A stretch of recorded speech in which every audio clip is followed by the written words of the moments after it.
There are 5 simple adjustments that I can make to your setup that's going to give you more distance without even changing your swing. Here's what they are. The first one of the 5 is making sure that you grip the club in your fingers, not your palms. Let me show you the difference here. So a lot of golfers, when they grip the golf club, they put the club right in front of them like this, and then they bring their hand in front. And as they bring their hand in front, they naturally rotate it underneath, what positions it more into the palm. You can kind of see that right there. What I want you to do is I want you to go ahead and actually grip it on the side. So let me go ahead and change directions here. So when you grip the club on the side like this, it naturally falls more into your fingers. Now I gave this tip just the other day to Brad, one of our students, and I said, hey Brad, just grip it on the side, and as you do that, make sure that your lead thumb is kind of nice and tight right here, because he was really gripping it in his palm. He had no club head speed, really lacked a lot of distance. So when you grip the golf club, go ahead and just position it over here on the side and make sure that your thumb is nice and short. Now let me go ahead and do it here from this angle. I got my main man Nick behind the camera. So when you grip it here on the side, in the fingers, I bring it in front like that. How does that look there, Nick? Look pretty good? Does it look like it's in the fingers? All right, Nick gave me the thumbs up. Make sure you give us a thumbs up. Be sure to subscribe, and hey, be sure to tell us where you're from. We love hearing where all these golfers are from around the world. So that's tip number 1. Tip number 2 has to do with your toes, all right? In general, the more rotation we have, the longer the backswing is, the further we're gonna hit the golf ball. Now that's assuming you hit it in the center of the face, and if you're following us here at US Golf TV and you're following the vertical line swing, you're probably hitting it in the center of the face, right? So a longer swing is gonna give you more distance. And when we take our toes and we flare them a little bit, that allows us to turn our hips more. If the hips turn more, the shoulders can turn more. If the shoulders can turn more, the club gets further behind. So let me go ahead and demonstrate. If my toes were like really pointed in like this, that's going to restrict my hip turn. Therefore, this is about all the longer backswing I can make without really putting some pressure on my back. Okay, that's why one of the cornerstones of the vertical line swing, okay, in the book, The Bad Lie, is to flare your toes, because when we flare the toes, I can turn the hips more, I can turn the shoulders more, I can make a longer backswing. All right, number 3 has to do with ball position. Now the driver, I've got my MaxVert 2 driver right here. The driver is the one club where every time we hit it, we want to hit it as the club is ascending, as the club is in an upward motion, right? That's why, we put it on a tee. So we want to position the ball slightly forward than we do with typical golf clubs, right? So I've got references. I've got buttons on my shirt. I've got a logo on my shirt. I've got the inside of my lead arm, right? So I might be wedges, 7-irons, things like that. Logo is going to be like a hybrid or 3-wood, driver off the inside of the lead arm. Now, how can you find that? Pretty simple. Go ahead and place your driver behind the golf ball. Put your feet together.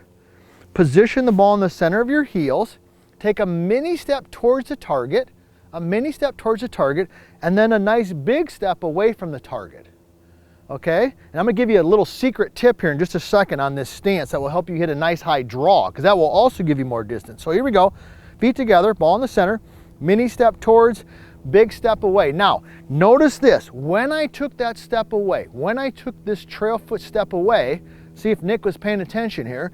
When I stepped away, you'll notice how I moved it just a little bit back. Did you see that? You see how I went back a little bit?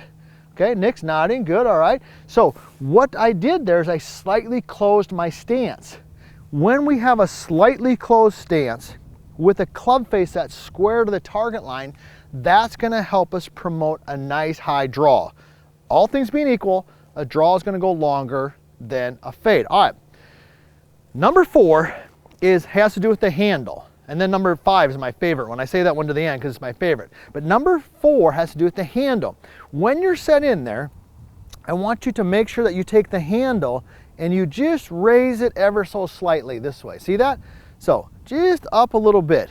Now, why would I do that, and why would I suggest that you do that? Well, when you take the handle and you raise it up a little bit, watch here. What happens to my shoulders? See how they tilt just a little bit? Boom, right? When I raise this, they tilt. And you remember when we talked about ball position, how we want to hit up on it? Okay, that's why I got the ball forward. Well, when my shoulders tilt a little bit, that promotes more of an inside out swing, i.e. draw, also promotes more of an upward motion, which is what we're looking for.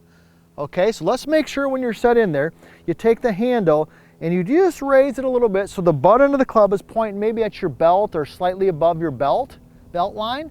Okay, then you're gonna have it in a good spot. All right, number 5, this is my favorite. This is my favorite. Jack Nicklaus did this. I think Greg Norman did it. I don't know if anybody else is doing it. Maybe you could tell us if you've noticed other golfers doing this. Put it in the chat. It can help all of us learn something here.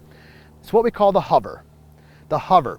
The driver actually hovers when you're in your setup position. The driver just hovers off the ground. Everybody can kind of see that versus resting on the ground.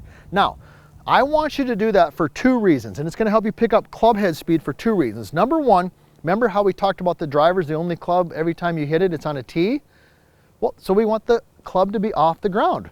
We're not hitting the ground, we're hitting the ball off a tee. So that will promote that type of psychology, that type of thought process for you. The second thing is that I found it really helps golfers swing more through the ball versus at the ball. If you're one of those golfers who's like, God, I almost decelerate at impact or I slow down, it's because you're swinging at the ball, not through the ball. All right, so I'm gonna tie these together. So here we go. I'm gripping it on the side so I get it in my fingers. Okay, I'm going to flare my toes, all right, so I can rotate. I've got the ball forward off the inside of my lead arm. I'm gonna raise the handle. I'm gonna give it the hover. Oh man, Nick, I hope you got that one. All right, those 5 tips gave me some club head speed. Now that we've increased your club head speed, check out my next video. And if you want to personally work with us on your golf game like Brad did, check out vlscoaching.com.